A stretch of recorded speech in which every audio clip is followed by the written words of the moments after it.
I do like the shooting star at the end. Goes right across the Mm, screen. So, yes. yeah, yeah. I do like it. I'm going to have to change the color of the moon, I think. You know, every once in a while to spice things up. That sounds like a Uh-huh. plan. Yes. Sorry, Jin. There's going to be no retro groping, only regroping. I see. I see. Well, hopefully some people will come in to keep you company shortly. But how you doing this Hmm. morning, Becker? It's early where you are, so not too. It's not too bad. It's 10 o'clock, which is like far too early for Saturday. me It's early, on and a that is. Sunday. Oh, it's Sunday where you are. So yeah, Sunday's the lounge day. Yes. Well, thank you Hmm. for getting your butt out of bed for us. Like it's nice. It's nice. Yeah. I mean, I, I I like could have I could have done it from bed. That would have been more comfortable. it would have been, wouldn't it? Yes. Although you might have fell asleep because, no. Yeah.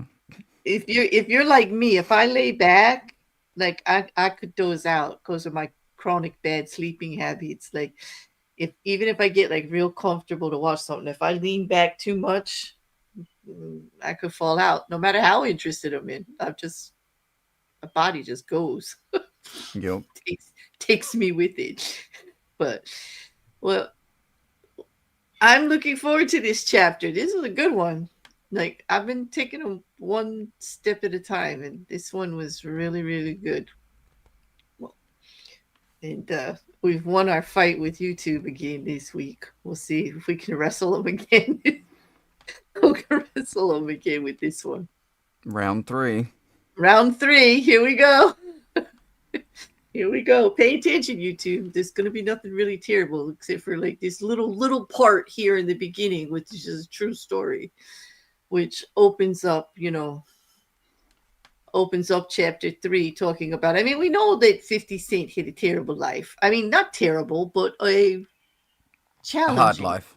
a hard life, no doubt about it, right? Like he Mm. just, coming from, Hell's Kitchen in the Queens, right? And just like, you know, living on the streets. I mean, he did have the care of his grandparents, but He did.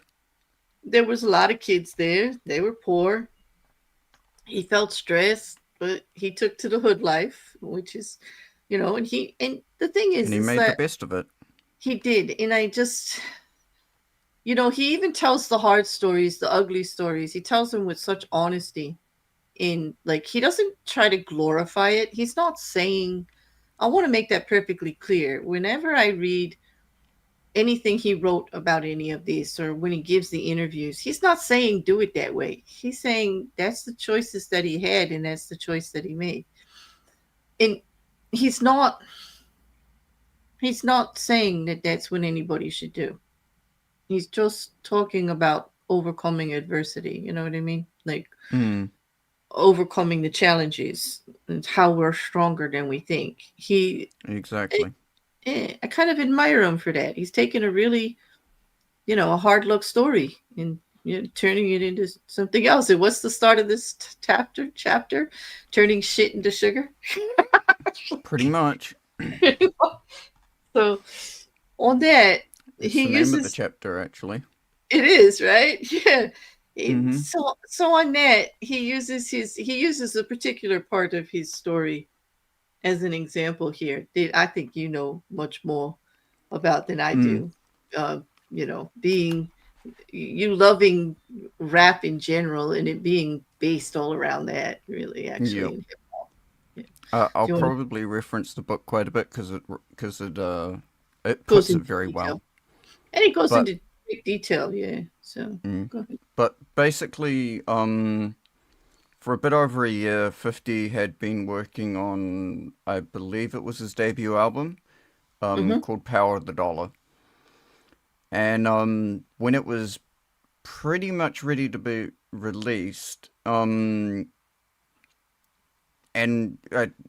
to go back, it sort of represented all his struggles and all of what he'd been through in the streets.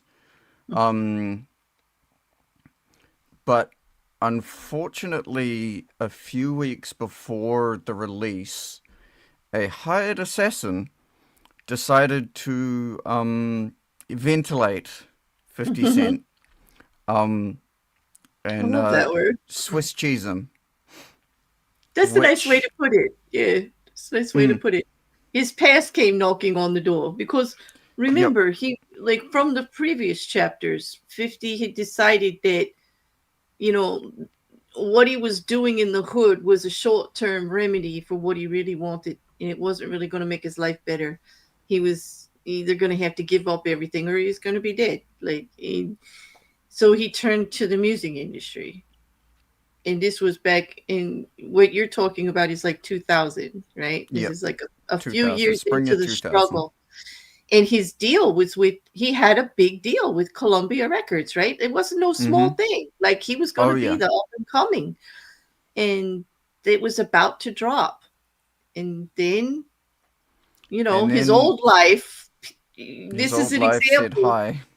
Yeah, this is an example of, remember when he was talking about, like, going against his friend and teaching people how to steal from him and doing all of this, and like this is that reputation of, I'll do whatever I have to get ahead, and I'm going to step on some necks to do it. This is when the neck steps back. this is the Mm-hmm. this could be the consequence. Remember we were talking about, like, you got to do what you got to do, but you got to weigh out the consequences, and this was Mm-hmm. it. Like the consequence came. And In the then what form of happened? 9 bullets He's lucky straight to be into him. alive. He's One of lucky to be them, alive. mm, one of them going through his jaw and nearly killing him. That And because of that, um, everything he had built, the momentum, the the the buzz, and all that, basically reversed itself. And Columbia cancelled the release of the records and dropped 50. mm-hmm. So now he's like, he had this album that would have been amazing. I don't know if it ever got released. I'll have to look that up. Oh yeah. I should have looked that up Um before, but mm, I mean, he was the talk of the town.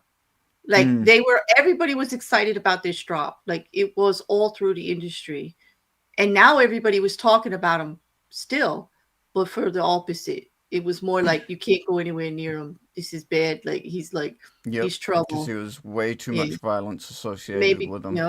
it's the wrong message. We can't afford this. This is going to cost us money. And that wasn't just Colombia, that reverberated through the whole industry. Yep. Like, And even he one of the people that he spoke to basically told him, "Look, you're going to have to wait about 2 years before even considering trying to get your music career back up and running." He's and essentially blackballed from the industry. exactly, exactly. In wow. No, I'm gonna I'm gonna add the thing up. Yep. But Mm-hmm. he's not gonna sit down, is he? Like, no. Nope. And the reason that you're telling this story is because, like, now here he is again with a big obstacle in Rock his way, bottom.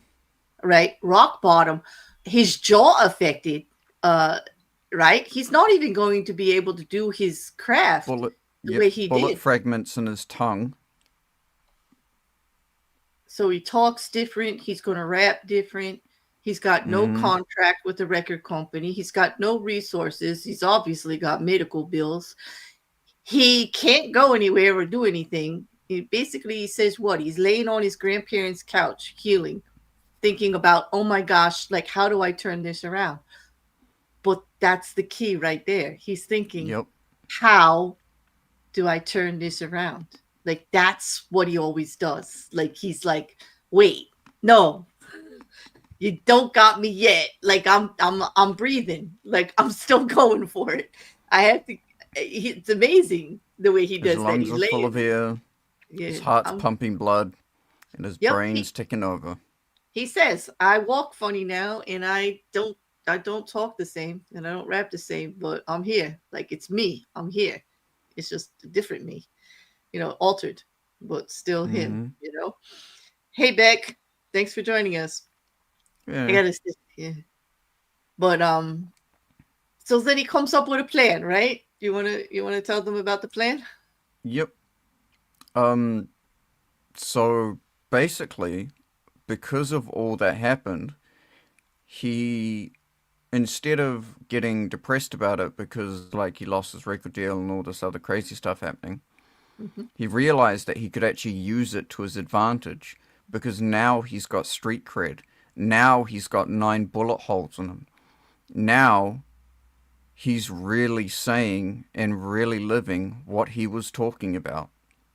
Right, because he's listening to the radio and he's thinking how fake and pop hip hop is sounding at the moment. Because this is back in 2000, okay? Mm-hmm. And pop, hip hop that hit the radio that we could hear publicly that was popular, it, can I use the word fluff record and still have you talk to me? Like it was Yeah. light, it was entertaining, it wasn't, and it was obviously fake. Like you see these people all rich and everything making it in everything, and then talking about how hard their life was. It just wasn't believable. Like, Nope. it came off a little fake. And it annoyed 50 because he knew that many of them talking about these stories of the hood and gangster life and the struggles, it wasn't real. They'd never been there. It was like Mm-hmm. he felt challenged to tell them, no, this is what it's really like, right? Exactly. Mhm. So basically, if I remember correctly, he as when he was recovering and stuff, he put essentially what he had to do now was he had to utilize what he could, and because he couldn't rap like he used to, like if you hear stuff before he got shot, he actually had a much it was more it was more of a normal rap tone, Mhm. very it was pretty like it wasn't really that interesting. If I'm gonna be honest, his older stuff was just kind of Like every other rapper, like kind of. every other rapper, Yeah. but now he had to slow stuff down. He couldn't talk. He couldn't rap as fast. He had a hiss in the way that he spoke, and he utilized that and essentially created a song or got another song out in the summer of 21 called was That's FU. you. Mm-hmm. Mm, And the gritty sound of it, I don't know about anybody else, but him with that hiss now and the way that he actually raps and speaks now, there's much more grit so to it. much more menacing. So like that's the word, right? It's menacing. It's like it Mm, puts it puts more impact on the words that he's like actually saying in the yep. image that he's trying to put out there. And just amazing. Like within a year, he gets this demo put together. Within a year, he gets off the couch of his grandparents and he starts surfing friends' couches, so to speak. He's got no real place to stay. Many Mm, people are avoiding him from his family. His long-term friends that thought he was going to be famous and were hitching his ride as soon as he lost his record deal, and the bullets were flying. They took off. Like he's and literally alone. You and know. the other thing that worked in his favor was that Mhm. the single that he released was essentially saying how he felt towards the people that tried killing him and And told the other record deal. people, yeah, Yeah. and the record deal, and told the people that were listening that, hey, look, I might not be around for very long. You're only gonna this might be the last. This is either gonna be the first song of my new career or the last song of my new career. So you Mm. better enjoy it. So he actually did something that's super common in the business world, which is artificial scarcity. Um, Right. and he gave the impression of artificial scarcity, like he might not be Mhm. around Like, for hey, you very better long. catch me while you can. I'm not long for this world. Like they're after me. And it Mm. also added so much hype to the Oh yeah. hard life thing he wanted to put out on that record. Like, this is how it really is. Forget those fluff guys. Like, forget that stuff. Like, this is the real deal. And it added so much impact to it, right? Like, he really, I mean, Mm-hmm. I have to give this guy hands down. He's a marketing genius. Like, Oh, serious. Like, to seriously. add to that, um, he had been after that song he went crazy and started making a whole lot more music, and started like um distributing mixtapes and stuff like that. Mhm. And the crazy thing is, he was actually well ahead of his time because, well, all the other all the other music out there, you had to go through a distributor to get it. If it wasn't a mixtape, sorry. Mhm. He actually encouraged people to pirate his music and essentially just he got everyone to distribute his music for Mhm. him, like a virus. He just Right. did, Yep, and it and was he got the name genius. out there. He got Mm-hmm. the hype out there.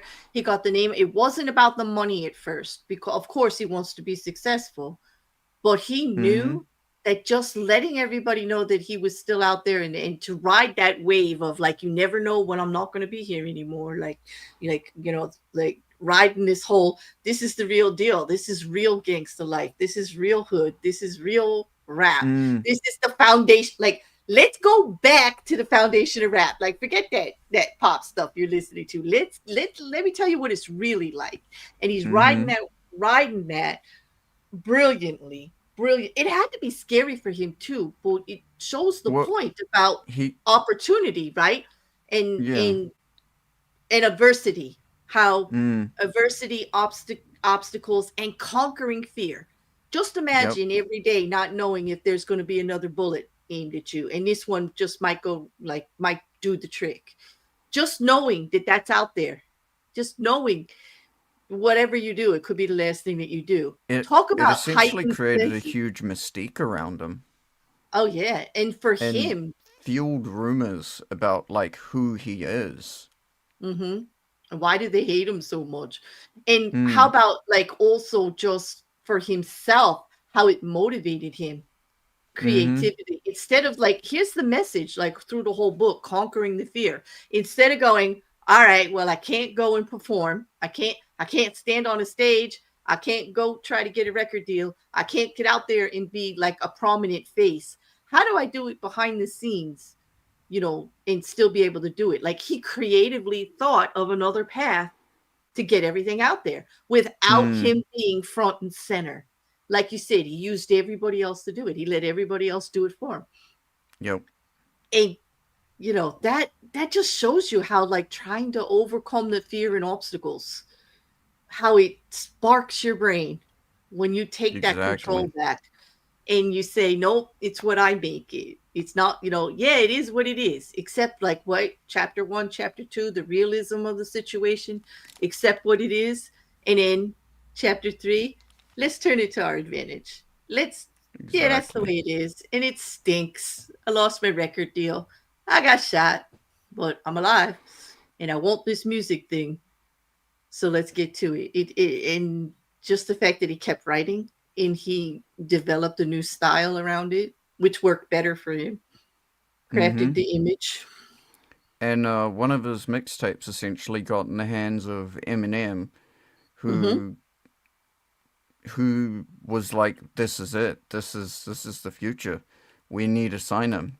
So that's how he managed to get another record deal with Dr. Dre and Eminem's uh subsidiary, I think, label. Yep. No, it Shady was Aftermath. Shady Aftermath, the first one. Yeah, It's a subsidiary label from mhm. not was it Warner Brothers? No, it might have been I think it's Colum. No, Interscope. Is it yeah, Interscope? Interscope. That's it. Yeah, Yeah, Interscope, yeah. Hmm. which is I think owned by Disney anyway. But Oh, but anyway, but still, Eminem made that great deal to have his own record company and still have industry backing, which is that's creative also how he did that. mm-hmm. But he recognized real. Whenever you hear Eminem talk about 50 Cent and back in those days, he's like, that was the real deal. That was the changing. People were just didn't want to listen to this like light fluff. Well, I'll just use the word fluff again because I can't think of another one. This is the real Well, deal. they didn't want to hear the fake. They They don't were want it. actually being given the real this time. Hmm. I mean, let's face it. Don't we all, when we think of pop stars, we're like, yeah, right. Let's just manufactured whatever. That's not the real person up there. It's just like what they want us to believe. That Mm-hmm. it's a given because we know about the industry. We know how things get done, and don't we like? I don't know about you guys, but don't you always like lean more towards something a little more original, a little more out of the box? Don't you give it a little more value and credit when you hear something like that? When you see something like that? Something I do. genuine. Yeah, Mm. something genuine. I mean, yeah, I don't knock it. People got to do what they got to do in the industry. They're out there doing what they want, singing, dancing, making music, whatever. That's for them. I'm just talking as a consumer, like what really what I really notice, like what I would really gravitate to, you know. Mm. It's like it's not that I don't enjoy the other stuff. It's fine, but if I'm gonna put $1 on it, yeah, I'm going for the real deal. If it's my money I'm spending, you know. Exactly. Yeah, yeah. So, but that that's the fascinating the grit of the whole thing in the survivor story is just management with I think the problem we have with YouTube with this book is that people tend to look at it as taking advantage of people or manipulating people. But Mm. honestly, when you read this whole book, I didn't see that. I didn't see that in anything. Well, in the first story where he took advantage of his friend, in the business and all, but he suffered the consequence coming back. Mm-hmm. We talked about that, but I don't really see how being an opportunist in turning bad things into good things or looking at things as how they're going to benefit you or not benefit you, like just actually looking at the whole real picture all the time. I don't really see how that is manipulative of anybody or taking advantage of anybody. Like what's Well, what's what's it. wrong with protecting yourself seriously from, I or think the moving book yourself actually. forward? I think the book actually puts it best.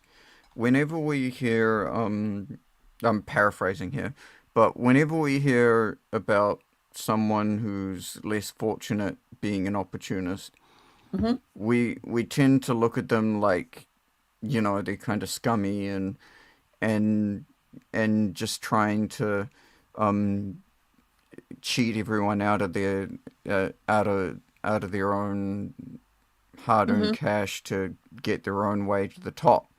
But whenever we hear like someone who's well off and successful be an opportunist, we call them like smart and Clever. Yeah. creative.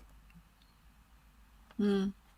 It's almost like we have a double standard. If they're already there, it's okay. But Mm, getting there, yeah, that's not right. Like, what's that? Like, mm. what is that? That's like, I think that's something that the 1% puts out there so you don't try, to tell you the truth, because there's a I total mean, double standard. Like, yeah, I'm you know, I- I'm not the biggest conspiracy theorist, but like I honestly wouldn't be surprised. yeah, it's, I can use an example of that. The what I used to think before all this stuff came out about Andrew Tate, I'm going to cause a ripple here. Are you ready? Buckle up, buttercups. Like, are you sitting down, Rick? Are you sitting down? Okay. Um, Okay.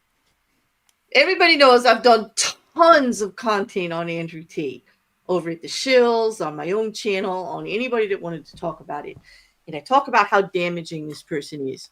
But when I first heard about what Andrew Tate was doing, I actually thought, damn, he's finding a way to covet the market and make money on it. Like, good for him.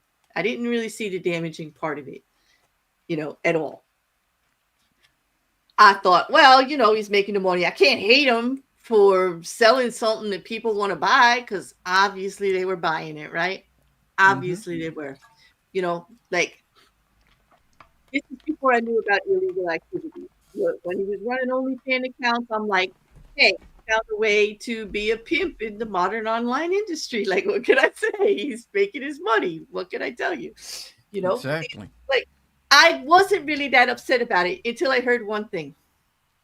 The day that I heard him say in one of those public speeches, like somebody sent it to me, in one of those like things that he puts out where he is talking to young men about empowering themselves, about being a real man, about grabbing the gold ring, so to speak. I know I'm putting it in simple terms, but you know what I mean. Just like going for it, right? And how the world is against you and you got to be your own man. You got to do this. And it was all empowering. It was very about being real. It was about opportunity, grabbing for it, going, not living in fear. It was pretty much the same as this until he said this. He said, but don't try to be me. You'll never be me. You're a loser. If you ain't making money, if your woman talks back to you, you might as well just off yourself. That's when I lost it. I said, that's a damaging MF. Like, that's it. Now I'm in. Now I'm in. Because what he was saying, like the 1%, don't try. You're never going to be me. You're just a loser. Just stay down there. Stay down there. The only purpose you have in my life is me making money off you. That's when I started looking at the pyramid scheme that he has, because everybody that signs up for those classes has to advertise those classes. He doesn't do anything. They all do it. You're actually Yep. paying for the privilege of promoting Andrew Tate to make your money. Like, and the day that he said that, the day that I heard him actually say that, I was like, that's it. No, that is using people and abusing people. That's when I said, nope, ain't nothing to praise there. Mm-mm. That's gotta go. That's when it turned for me. But I know a lot of people will be shocked that in the beginning I was just like, hey, Well, have some. in the beginning, the first impression that you get of most people, more often than not, is, hey, this person's kind of cool. Well, people will know from my style out here that I'm more of whatever floats your boat. Like, as long as you're not hurting people, like, there's room Mm. for everybody. Do what you want to do. You don't have to believe what I believe. I don't have to believe what you believe. Just don't tell me what to do. I won't tell you what to do. Let's just not hurt anybody.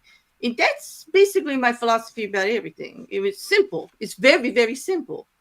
Mm. As long as you're not causing harm. But when I heard him say that, I mean, would you agree that's great harm, what he just said? Yeah. Yeah, it's That's oppression. an Like, that's, understatement. yeah, like, that was just like, take, and not to actually, and I'm not saying this in a disparaging way, but to actually say that to a vulnerable group to begin Which with. is what he was, which is what he does aim his products towards. Mm-hmm. Yeah, and I just thought, like, I'm against that. Like, I'm all for realism and opportunism, but I'm also a very big advocate of the greater good. So if you could do all of that and still do good, the greater good, not just for yourself, but everybody, you got to put yourself first. I'm not saying, it matters more what the world thinks than it does you, because it doesn't. It doesn't. But, Mm. like, put yourself first, but not causing harm, like not going out of your way to cause harm. Yep. That can only be a win in my eyes. And there is a way to do it. We see people doing it all the time. You know. Exactly. Yeah. Well, I guess we better move to the next one. So, basically, they talk about, again, always throughout the book, the fearless approach, conquering that fear to just let life happen to you, right? Getting the real picture of it, and then moving forward, moving through that fear, conquering that fear to actually, address whatever is going on in this chapter, turning it into something better, you know. Yeah, because Yeah. like a quote that I wrote down is even the worst shit that happens to you can be converted into gold if you are clever enough. Mm-hmm. Yep. And it's all about, and here was something that really struck me, because the book talks about every all the events in your life, they're not negative or positive. They're events. Mm-hmm. They're the stuff happens. That's life, right? Life is Yep. not negative or positive. Okay. That's just things that happen. That's just way things are. That's just how things are moving forward. We've got no control over that. It's our mind. It's how we look at it that makes it or interprets it as positive or Or negative. negative. Yeah. Mm-hmm.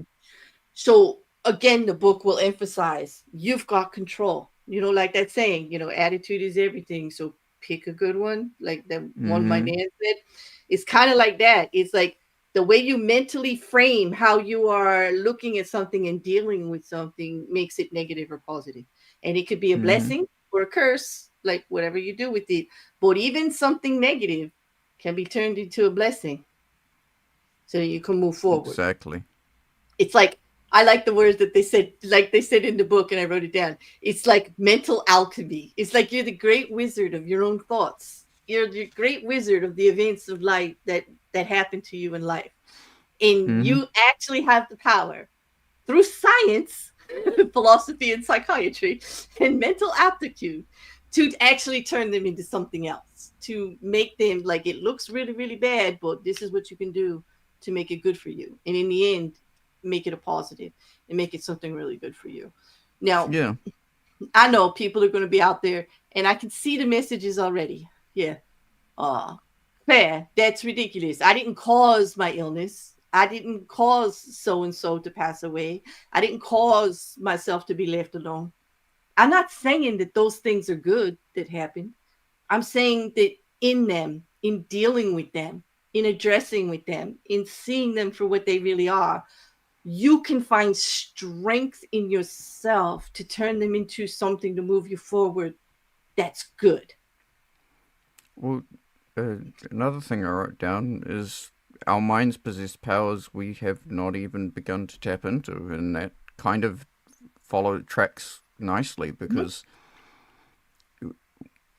as long as we can accept what's happening, we can actually learn from it and grow from Mhm. it. And even the worst situations that happen to us, we learn something from it. We grow from it. We Mhm. learn, like if we lose a loved one, how much it hurts to to have to say goodbye forever. Mhm. Um, and then we go on to cherish the moments with other people that we have still have in our lives Or even more. yeah, learn from learn from regrets, learn Mm-hmm. from missing people, or even just valuing the love and the caring that you had, with Mm. someone, you know, learning to look at it a little different. I actually like that. It's very emotional and sentimental, but I actually like looking at it that way. I like Mm.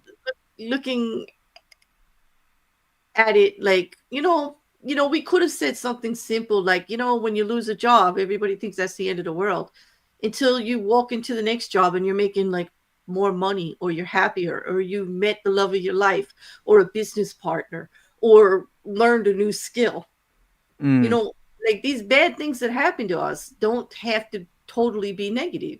And I'm sure that no matter what these horrible things that are going on in our lives, and they're going in all our lives, and I'm not diminishing them by any means. I know the struggles we all have, you know, but the opportunity to see something good in them empowers you and moves you forward. And that's all I'm trying to say.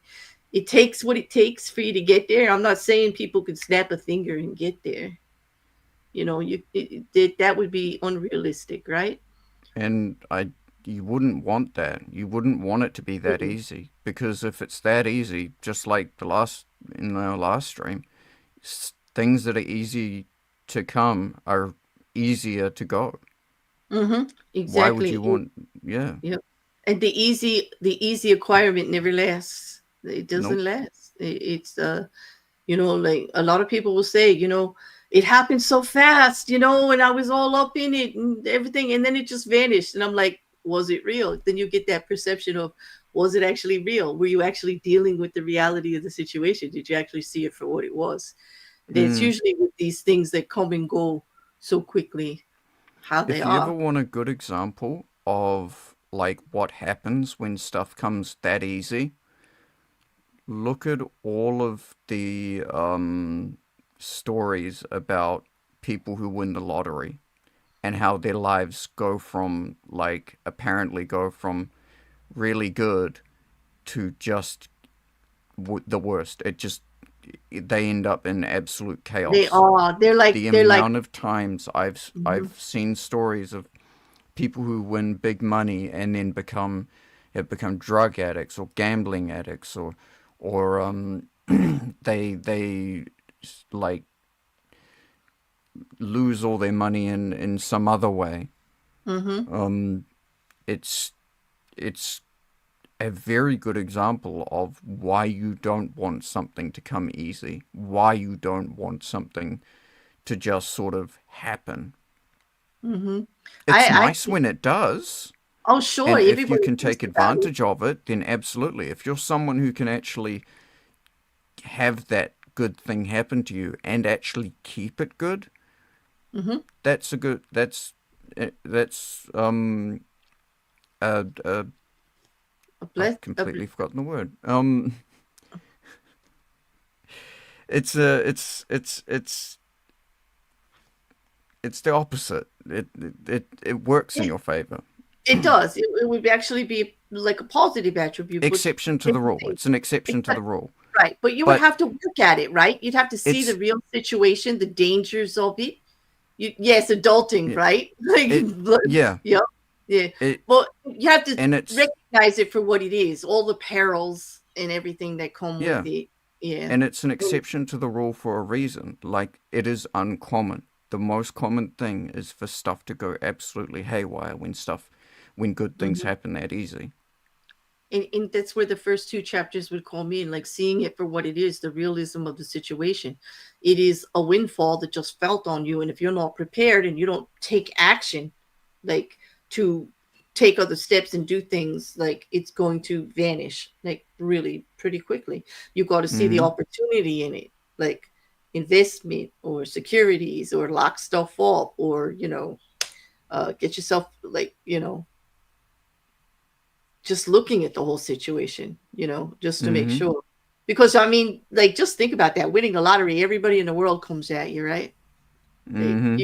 all of a sudden you have cousins you never met. And you know what I mean? Like, it's just, You're finally yeah. invited to the cookouts. Yes, and if you are a person who wasn't invited to the cookouts before that, that could be like something you always dreamed about. Like, it's almost like every fantasy you ever had is getting tossed at you at once. And Mm-hmm. like, we all watch the movies. We know that never turns out. Like, we know, you gotta be prepared for this stuff, You gotta, like, look at it for what it is. Like, seriously, like, the lessons would come in. But you're right, it could vanish like nothing. And there are very few successful lottery stories that I see. We don't hear about those. Those people go Mm. underground. Those people, they Yep. hide.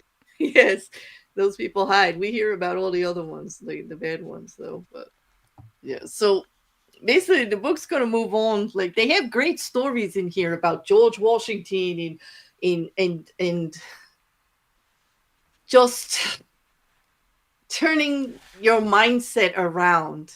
Like, when they talk about, like, taking control of a very bad situation and turning it around, kind of similar to 50's story. The one that resonates with Americans is in 1776, and George Washington was the lieutenant of the army, and, like, we're fighting the British, and it's not going very well, because at that point in time, Washington's army was less than like almost 1,000 people, like 1,000. It was very small. It was the hardest winter ever. They had no food, they had no resources. They're really basically feeling just lost, like this was it. Mm-hmm. This was the end, but they're still fighting the British. In what Washington did was decide that what mattered most. Yup, we're getting there. We're getting there, Vic.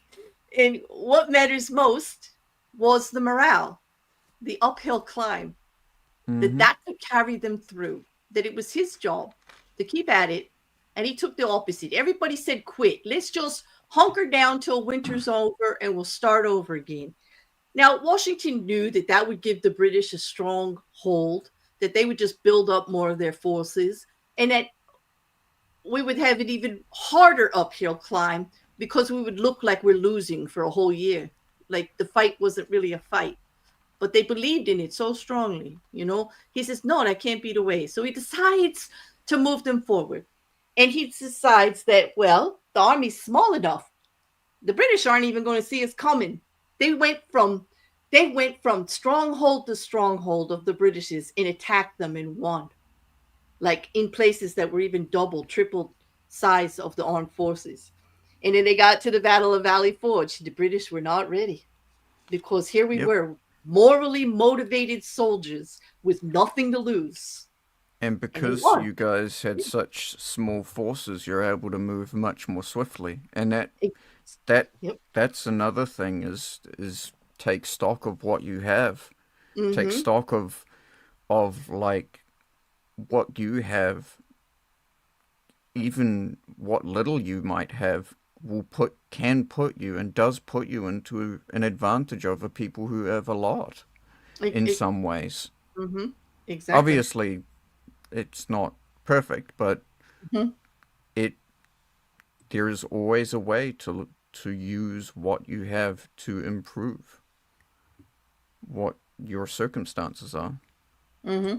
I didn't like just sit back and go, "Oh damn, weather! It's the weather's fault," or "Oh damn, it's like the British, they're too strong." It just like decided to move forward with whatever they had. And Beck is right. Like they were like you read the history from back then. They didn't have shoes. We're talking a harsh winter with nothing. No food, not even, but they were able, like you said, to move around quickly because they were such a smaller troop. And the British weren't even looking for such small forces. They're thinking, so much more. They didn't even see them coming half the time. It made Mm-hmm. them it made them think outside of the box. Washington was being more creative. He was thinking of different strategies. They were just looking for all kinds of inventive ways to feed the troops, to keep them healthy, to warm them up. They did. They actually tore parts of their unnecessary clothing into strips and wrapped their feet, the ones that didn't have shoes. Like they invent, being so inventive about the crisis. They're in crisis mode, and here they are figuring it out to to an optimal benefit. I mean, we would not be America without this event, the way it happened. You know, well, this is what they're talking about. These keys to fearlessness. This just taking what's the saying? Taking the bull by the horns and just wrestling it down. This Nietzsche one gets me every time. In nooks all over the earth sit men who are waiting, scarcely knowing in what they are waiting, much less that they are waiting in vain. Occasionally, the call that awakens, that accident which gives the permission to act, comes too late, when the best youth and strength for action has already been used up by sitting still. And many have found to their horror, when they leapt up, that their limbs have gone to sleep and their spirit has become too heavy. It is too late, they said to themselves, having lost their faith in themselves and henceforth forever useless. And I read that then because if Washington had waited that winter out, it would have been too late. Mm-hmm. We'd be forever colonized. Yeah, we'd be part of the UK right now. I'd be understanding British law a little bit better than I do American now. You'll be Probably wearing Indian. those weird white powdery wigs. I know, and I would have, and instead of having a serious true crime show, I'd be having a point and laugh one for sure. We'd be doing the clown show every week because I can't even watch them without giggling. I'm sorry, I just can't. It's the juvenile in me. I just can't. It's just, I mean, I mean, a lot of them can't even wear a wig properly. You've seen this, right? Like, come on, Mm-hmm. it's a little rough. Okay. Um, but anyway, there's a name for this. Not sitting on your butt when this stuff happens. It's called opportunism, and it's not a bad word. And I think that's the message of this stream, right? Yeah.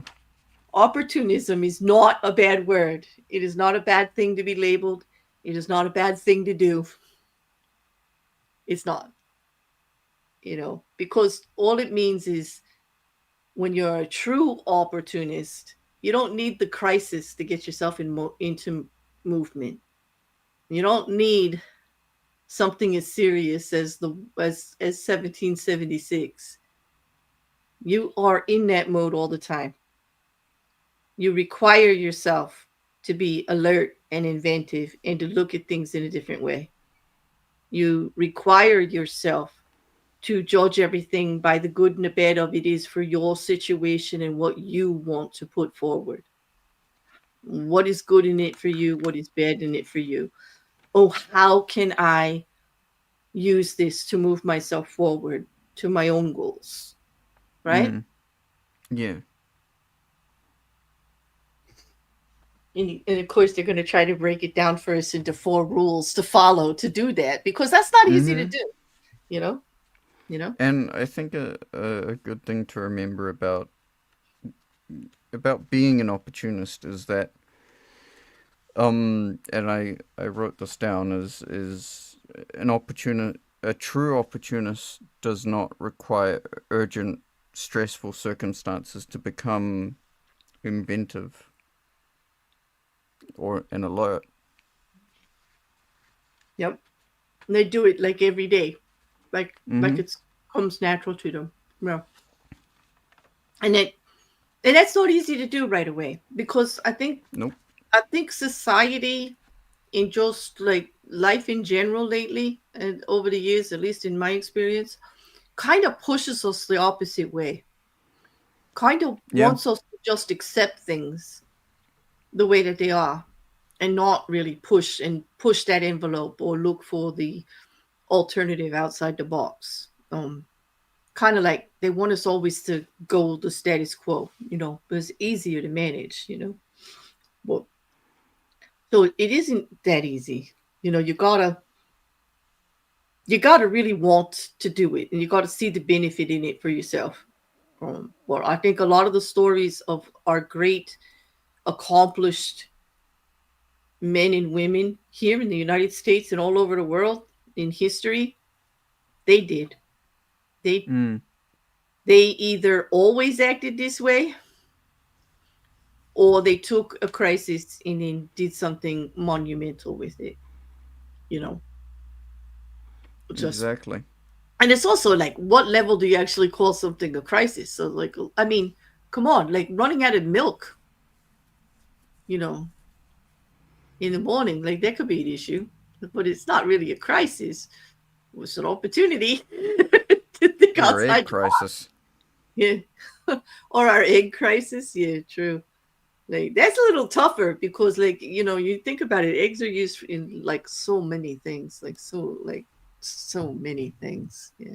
But Mm-hmm. anyway, the keys to this step of using opportunism on a regular basis instead of waiting for the crisis, they're going to kind of lay them out for us one by one on how you can actually get to that mindset, by just these four things that matter, you know.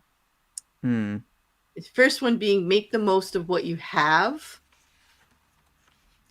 That's always like something like, we could sit there and say I can't accomplish this until I get like a better microphone, or I can't go I'm trying to think of something that would relate.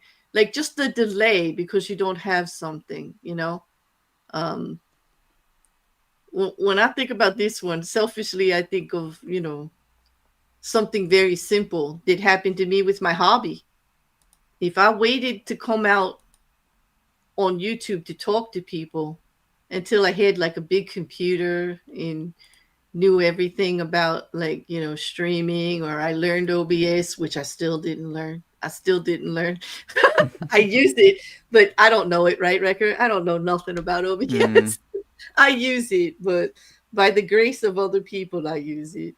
Um, if I waited, like I ran the first couple years of my channel on a Chromebook, on a notebook that doesn't even let you download any software. Everything's done up in the cloud, you know. But I didn't wait. I just did it. I just did it to see what would happen. And I don't regret any of it. I've learned along the way. Well, for me, that's like a personal story. Like I didn't wait. I didn't say, "Oh, if I have this, I have the big monitor and the fancy mic, and let me go like study this, and let me get a big computer that can do video, and let me learn how to make a video." I still don't know how to do that either. But no, I think we all have a personal story like that, right? You just like where exactly. you don't wait, you just take the chance because it makes you be inventive. I had to be very creative in how I got Mm-hmm. things done, right? Like say, Exactly. yeah. Or if it just makes you use things differently. You solve problems, you develop the skills that you develop trying to overcome the lack of things that you need to make things better are things you'll take forward in your life and use over and over and over again, guaranteed, you know. And quite often, what happens is if you have too much, too many things, the exact same thing happens as if you don't have enough. You Mm-hmm. become you freeze essentially, and because you have so many options, you don't even know where to start. And it's dangerous, right? It's kind Mm-hmm. of dangerous. It makes you complacent to depend on the things to make Mm-hmm. accomplishments instead of yourself. And Exactly. and the only thing that you're going to carry forward from situation to situation, regardless of what's going on, is yourself. So Mm-hmm. like I know for myself, like taking that leap of fear and not waiting till I had all the perfect requirements to be a streamer, it gave me confidence. It gave me a lot of confidence that no matter what happened, it was going to be okay. Like, it was going to be all right. Like, there's a stream. So what? There were tech difficulties. So what? Oh, the power went out. Like, so what? Like, once you do it, you know, I was like, wow, what was I so afraid of? Like, what was I so afraid of? You know, Exactly.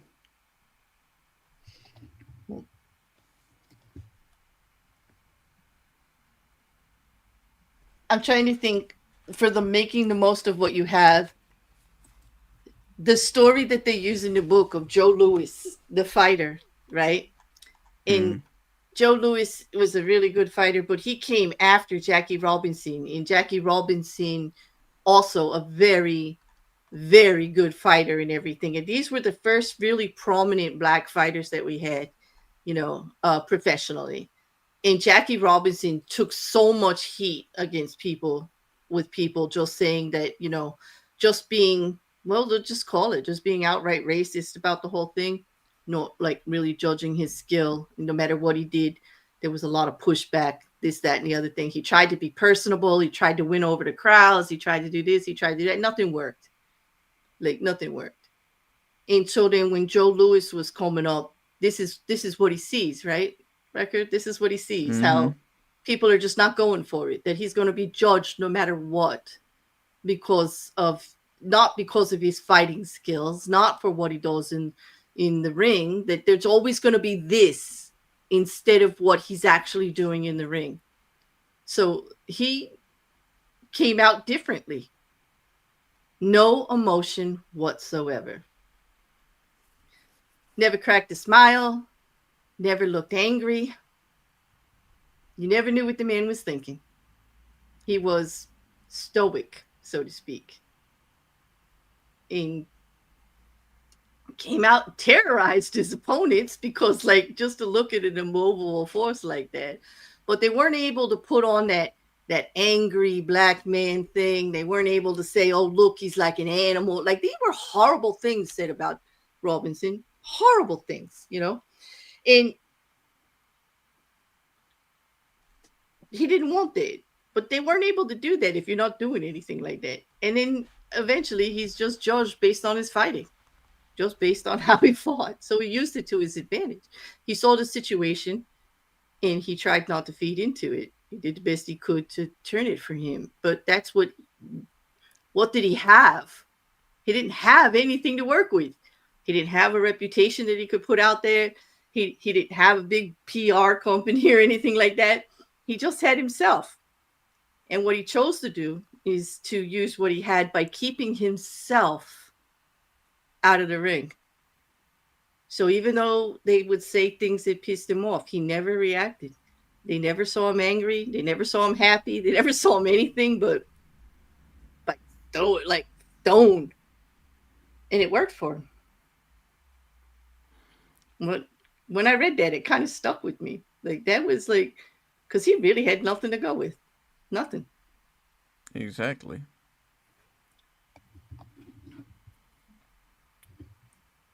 I think he Yeah. even got a nickname from that, didn't he?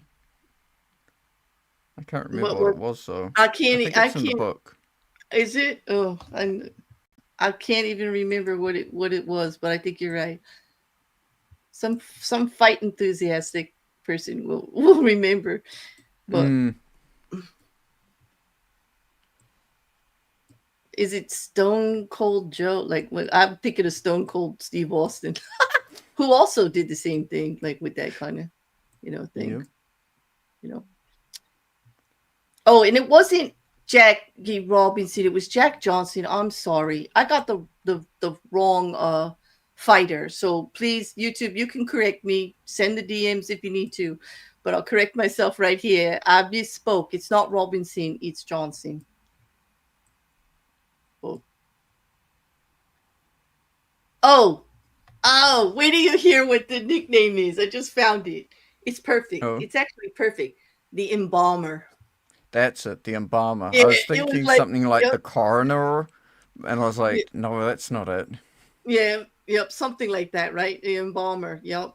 But the mental power that it took to do that and take control of the situation, it just like, you know, I give him great acclaim. The other one was Barack Obama, who decided to run for president at a time Mm. when in Democrats, like, everybody was pushing, we need a woman, Hillary's great, like, we're going to do that. He didn't even have the party behind him. He was a very young senator to begin with. He'd only been a year or two, maybe only the second year of being a senator. And he decided he wanted to run for president. And they're like, nah, no, you can't do that. You're too young. It's not your moment. You need to step back. But no, he took that, all that negative about him, and turned it into positive. He's like, yeah, I'm young. Like, I'm like you. Like this is something different. He used it as, I'll be different. I'm younger. I know what you're all going through. I've only been here a little time. I am not the status quo. I am not how things usually go. I'm not Oh, fully vested in the process. I haven't been here long enough, you know? I. Oops. I think we got the stories around the wrong way. The Do we? boxer story is actually turn all obstacles into openings. Number 2. Oh, okay. Well, still it works both ways, doesn't Yeah, it? it does. Yeah. Yeah. Mm. So then that would The mean, so this one too, this is also Barack Obama turning yeah. negatives into opportunity. But it's the same thread throughout the whole book, right? Like, so it's just the steps that we're on. So I better move the step forward to number 2. There we go. Now it matches. so so basically we were good with our stories and our premise, but the slides, it like, okay, I'm gonna take the opportunity to blame the slides here. I did. What was that we watched last night? Did we not watch a video last night where the guy was blaming it on the button? Yep. Like, okay, can I blame the button? I'll complain. All right, never mind. But anyway, the story of Barack Obama is also turning an obstacle into openings. I'm too young. I'm not a woman candidate. I haven't Actually, been I think around that's long enough. 3. Oh, You're moving too fast. okay. Do you have anything for 2 that you want to say before I move it over? Um, no, I think we covered 2 quite well. Okay. All right. So here we go. Now we're look for the turning points, which is the Barack Obama story. Sorry. Yeah, 3 is look for turning points. Mm-hmm. Where you look for things that are going on in businesses or you in life around you, like in politics. Barack Obama was looking at what was going on in politics at the time. That's why this story fits there. That people craved a change. Like they things were just going from candidate to candidate with the same kind of platform. Nothing really new in his party. Barack Obama being a Democrat, and and he was seeing that that was actually working against everybody. So he's looking for how the tide was turning against them. People were starting to say, like, there's got to be something better. This isn't working. We need something different. He recognized that and used it to his advantage. I think I got that right this time. Yeah. Mm-hmm. But there's so many ways to do this. Like it's it sounds ominous, doesn't it? Oh, look at the business trends and see what's going on. That sounds like not something the average person would think of doing, right? It doesn't. It's not what the average person definitely does not do that at all. Right, right. But when you think about it, the average person is surrounded by it constantly.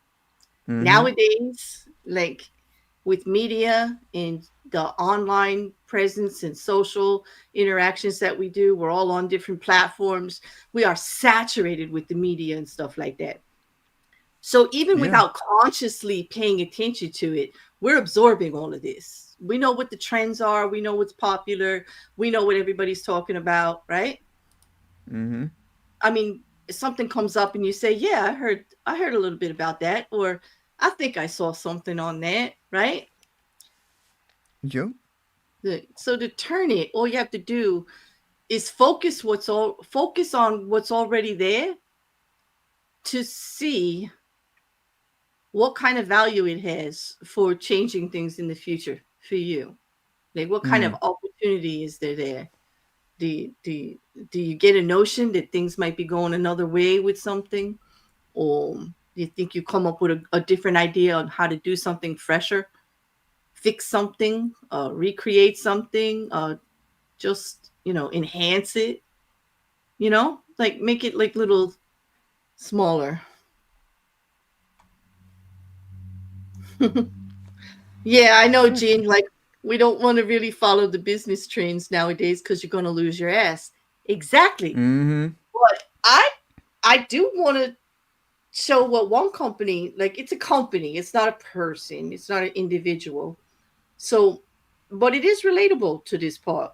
I got an email this morning from the company that I bought my mini pod, my adjustable pod mic from Antlion, and it's a mod. It's a small uh, podcasting mic that you can put on any set of headphones, and it's like Bluetooth, so like you can connect it to any set of headphones comfortably with this device.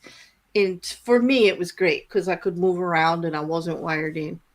I love the product, but I also kind of really think the company is spot on because we all, not to talk politics, but we've all in America heard about the tariffs, right? Like, and everybody's been panicking. Like Gene said there, he doesn't want to follow the business trends because we're all going to lose our ass because the market's going up and down and everything's going to get more expensive because of these tariffs and everything.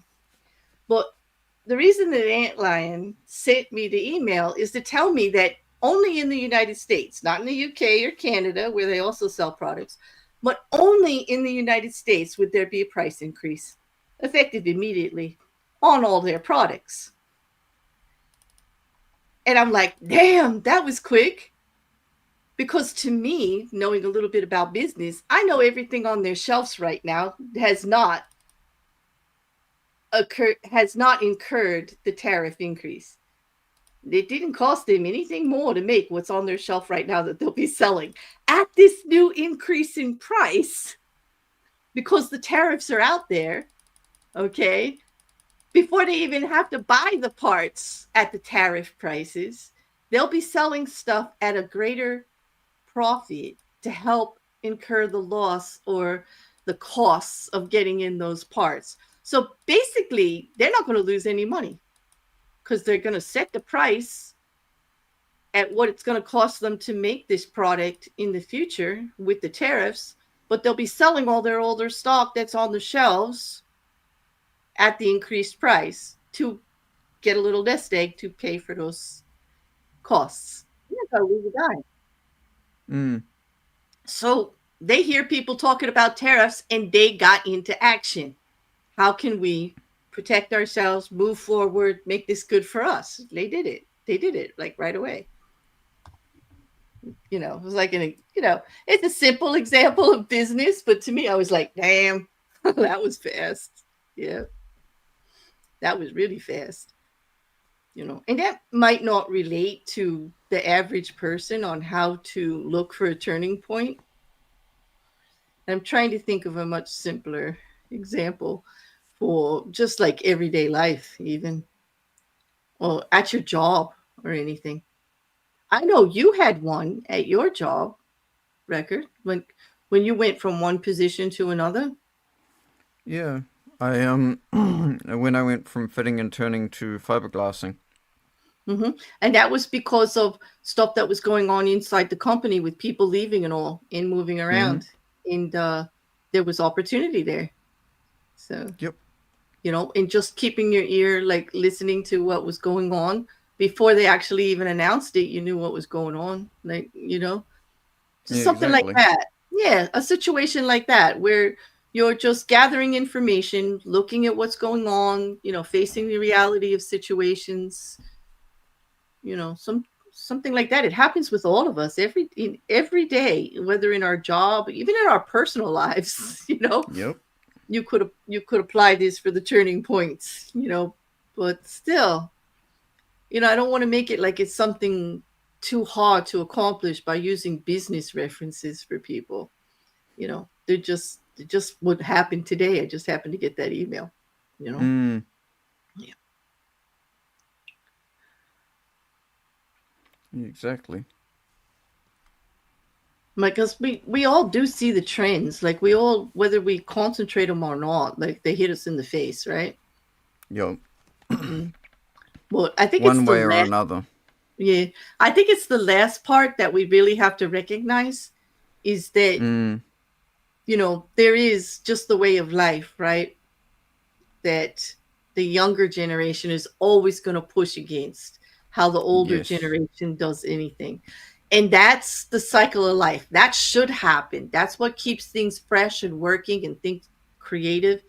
You know, There's don't be, it's yeah, why there's that stereotype of children that grow up in the country often move to the city, and children that often grow up in the city will move to the country. right. Just for the difference of it, just to push back on the status quo. I think Mm. that's what it is. Like, and you can use Mm. that not just generationally, but just as we should be, pushing back about how things have always, like, it never should be an answer that you get or give. Well, that's the way it was always done, or that's the way we just do it. Like, if you're not open for improving, changing, or trying other things, you're going to be taken over by the next generation. The next wave is going to get it just because it's different. It doesn't even have to be better. But Yep. if you weren't open to change, they're going to get it just because they're different. I mean, we deal with that every day, right? You Exactly. know, so Yeah, we you do. got to, yeah, you can't be afraid, to look at other ways to improve something, to change it, or other ways of doing something. You know, because otherwise you just get stale.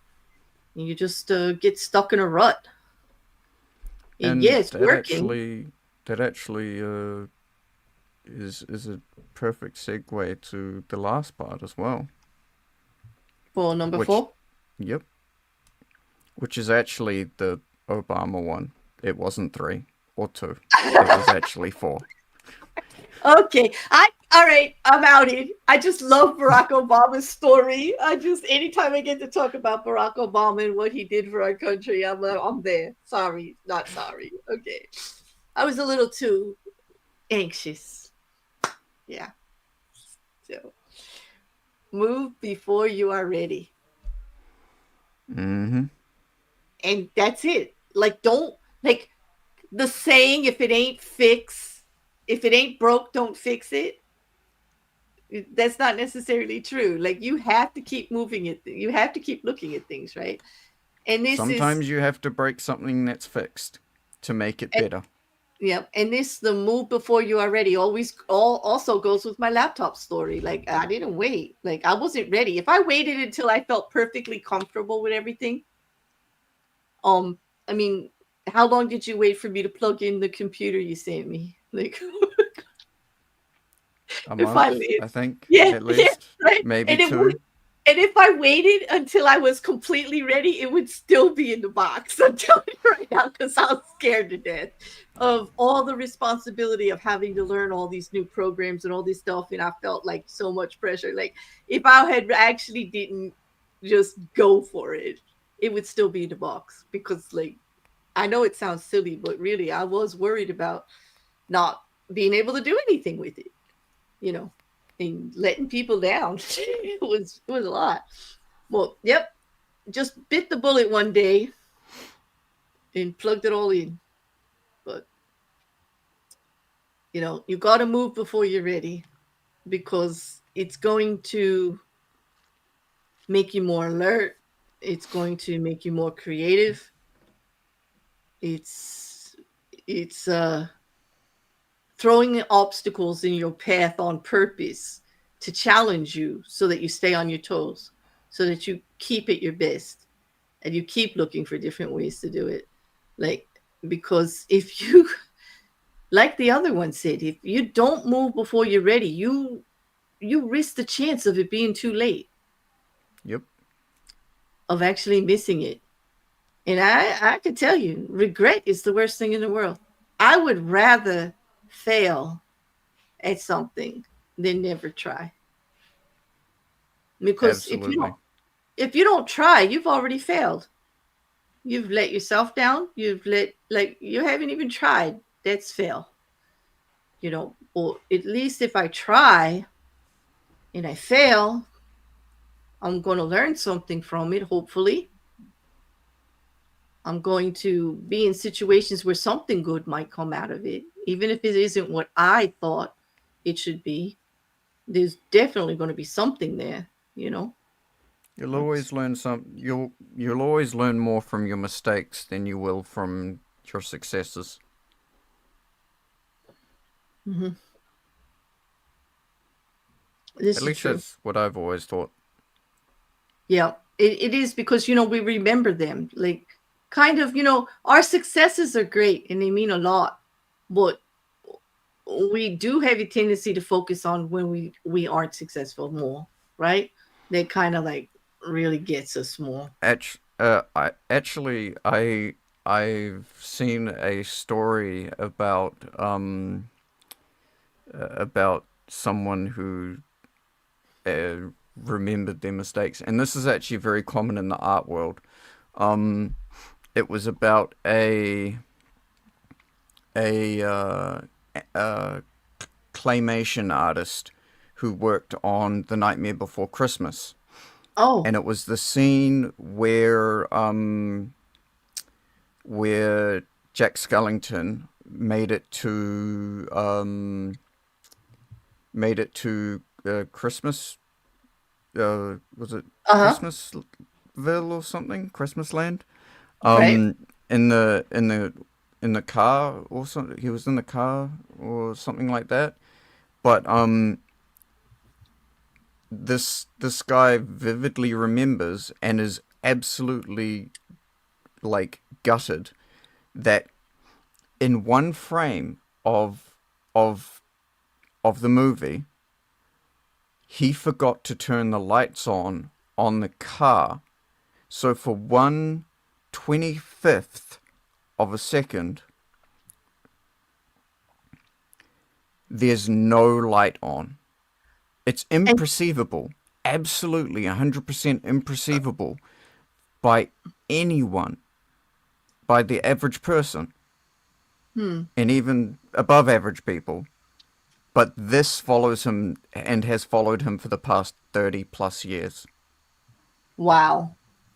You see, like, and it's to us, it's nothing. Like we don't even notice it, but he remembers it vividly, and it's like it's always gonna stick at him. He couldn't do like I yeah, kind of get that. You, yeah, I can get that. We do. We focus more on that, but we focus more on that, and we can use that in a positive way. Like if it really bothers him, I'm sure he came up with ways to double check that all the panels were the same, to make like checklists of things that had to be consistent throughout all the panels so he could cross them off when he checked them all at the end. Mm-hmm. Something that actually, because he didn't want it to ever happen again. So he turned it into a positive to make himself work smarter for the checklist at the end, or something Yep. simple like that. You could just see it. Well, I don't know. This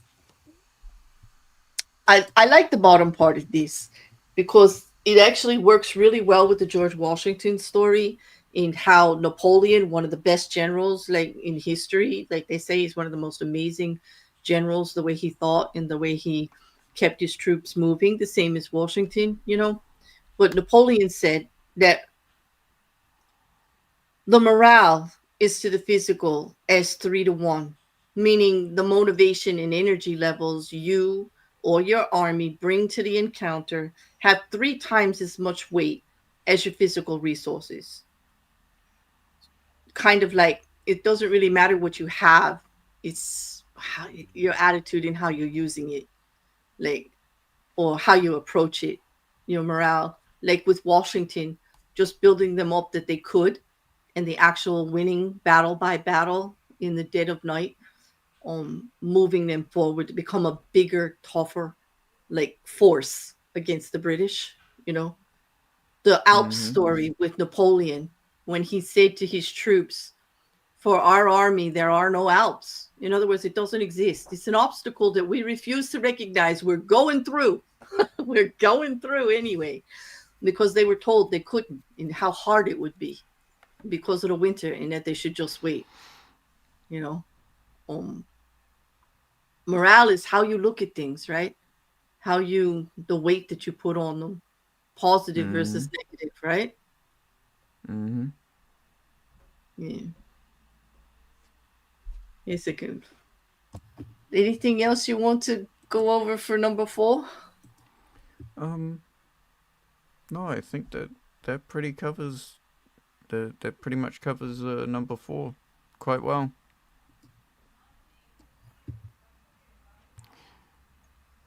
Then we get to the very last part of the Yep. book, of the chapter, which kind of sums up the whole premise of what they're trying to focus on for this chapter. Both 50 Cent and Robert Greene and Wrecker and myself, even Mm-hmm. though we got the stories out of order, they're definitely.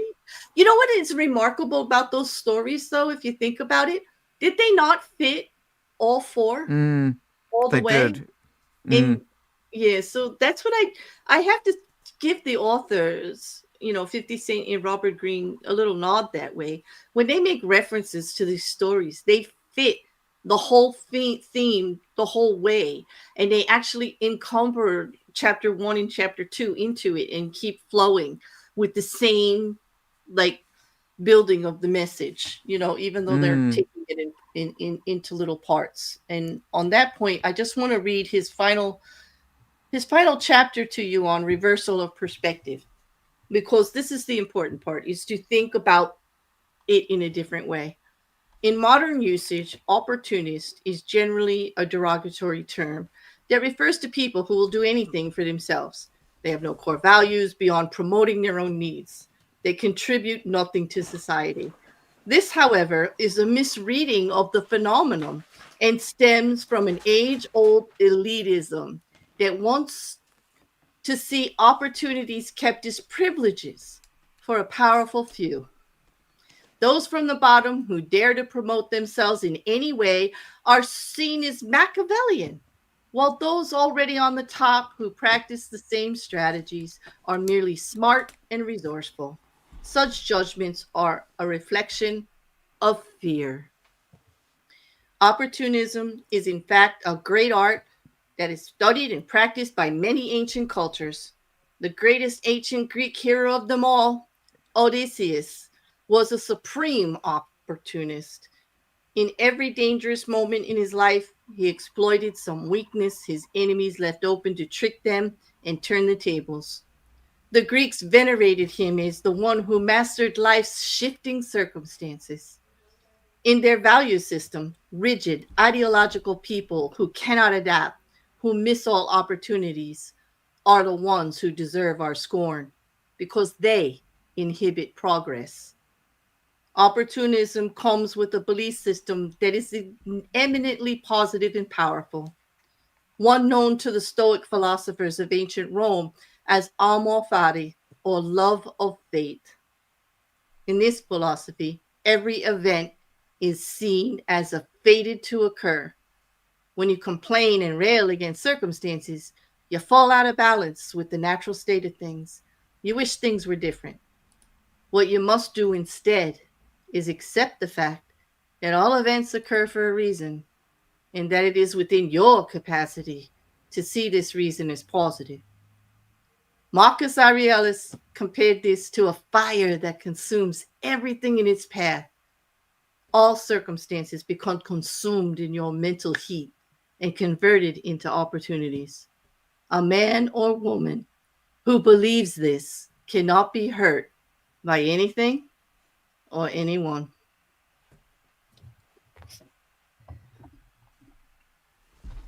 Exactly.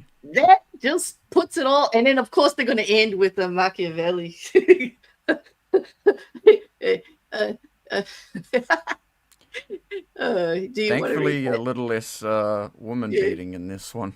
Yeah, no, do you want to read it? There's no women beating. You're not going to get flogged. Uh, Without a doubt, princes become great when they overcome difficulties and hurdles put in their path. When fortune wants to advance a new prince, she creates enemies for him, makes them launch campaigns, makes making them launch campaigns against him, so that he is compelled to overcome them and climb higher on the ladder that they have bought him. Therefore, many judge that a wise prince must skillfully fan some enemies whenever the opportunity arises, so that it so in crushing it, he will increase his standing. Machiavelli. Hmm. I'm glad he didn't beat anybody up in that one. It's just like, Mm-hmm.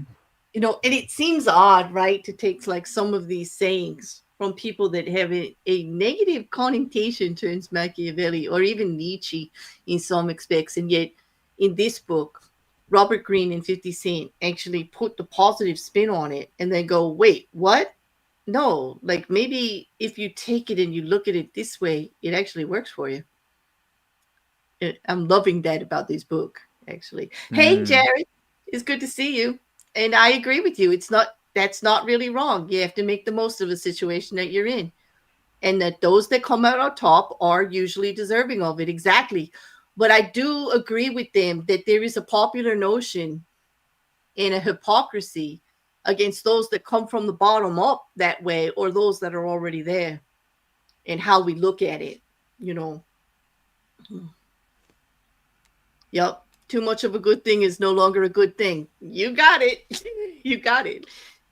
Like it kind of thwarts on your creativity your survival instincts that are like the one thing is that it's all in us, that fight or flight, that need for survival, the ability to think outside of the box when confronted with challenging situations.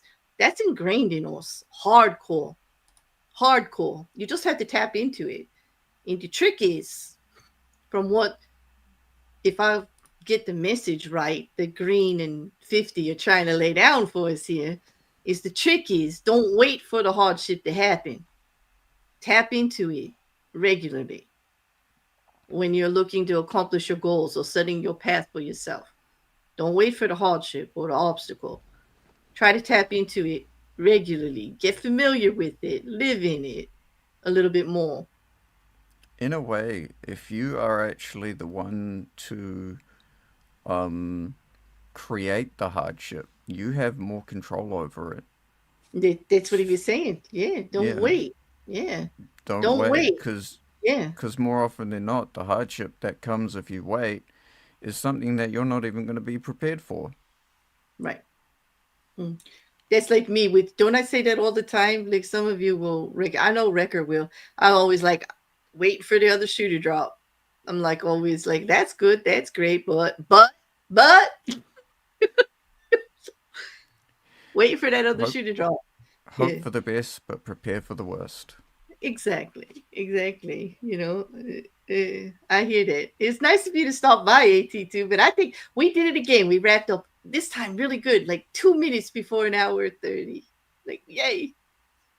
Mm, Yeah, really good. nailed it. You have any final thoughts for those listening now and those listening later? Uh, don't forget to tie your shoes up. Okay. Words of There we go. advice from MC Record. I'm going to make a book. Could somebody write that one down for me? Like this series, like we're going to put it out later. We're going to put it in Bear's library. Just like, okay. Thank you everyone for joining us. I hope that you're enjoying it. I love exploring this topic, and I enjoy doing this with you, Record. Thank you so much for bringing this to us, As do because I. I think it's important. It starts with conquering fear, and it has some really, as much as people think that this book is negative and all about like manipulation, it's not. It's a positive. It can be a very positive strength in has a very positive underlining message that I adore. Actually, I'm enjoying it. Yes. Yeah. So all And right, I guess we'll that call it. is an hour 30 perfectly. Okay, so we'll call it, and hopefully we'll see you all next week. Mm-hmm. All right. Good night, everyone. No, have a good one.